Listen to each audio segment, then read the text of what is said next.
পতা কই দেন নেবা তুই এই জায়গাটা তোটেন দে উঠতে এই মাথা লাগা এই মাথা বরাবর ই করবি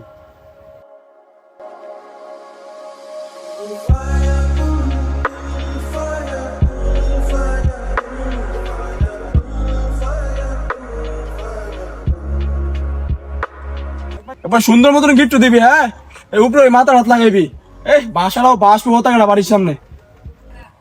ওই কেডা রে আমার বাড়ির সামনে পতাকা টাঙ্গা বাজিলের আমার জমিন খারে এবারে এনে কোনো বাজিলে পতাকা টাঙ্গান যেত না বায়াস বায়াস জাগাত এবারে নাম এই বেটা নমস্কার লাগা তুই বিশ্বকাপ চলাকালীন কোনো ভাই বাজার নাই কা আর পতাকা লাগাইতাম না মানে পতাকা লাগাইয়াম দেই কাটা হীরা তুই পতাকা লাগাই দেখ আমি যদি তোর আতকুবায় না কাটছি আমার নাম মামুন না তুই নাম দেই আমি পতাকা লাগাইতেছি দেই কাটা আমার আটটা কুবাই কাটে দেই আমার দেহার আছে মুন্ডা আমিও কম না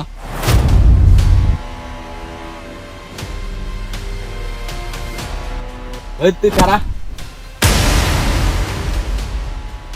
বিষয়টা কিন্তু ভালো হইতেছে না সাইডে দেখলাম। হেই বেটা থাম কি শুরু করলি তোরা এদিকে এদিকে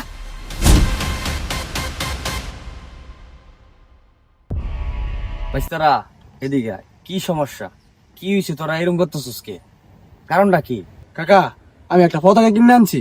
বাড়ির সামনে লাগাইয়াম হ্যাঁ দেবো বাধা দে আমার এনে কোনো বাজিলের পতাকা টাঙান যাইতো না দেওয়া বাইস্তারা তোমরা দুই ভাই বিশ্বকাপটা 2-3 দিনের 3-4 দিনের মাথা তোমরা দুই ভাই আবার এক লগে থাকা লাগবো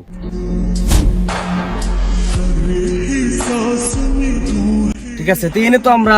মারামারি কা ঝগড়াঝাড়ির কিছু দেখতেছি না আর এমন হতো না বিষয়টা যে আর্জেন্টিনা জিতলে তোমার 5 লাখ টাকা দিব ব্রাজিল জিতলে তোমার 10 লাখ টাকা দিব বিষয়টা কিরকম এরকম না তাহলে নিজেদের মতো করে বিশ্বকাপ উপভোগ করো সমস্যা তো নাই এনে কোনো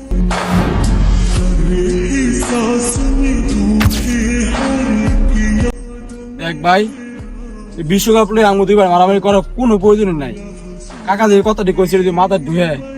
তুই তোর মতো বিশ্বকাপ উদযাপন কর আমি আমার মতো বিশ্বকাপ উদযাপন করি। ও ভাই কাকা ঠিক কইছে আমি আমার ভুল বুঝদার হইছি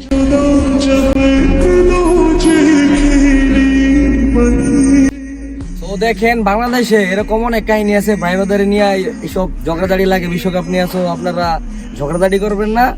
বিশ্বকাপটাকে উপভোগ করুন।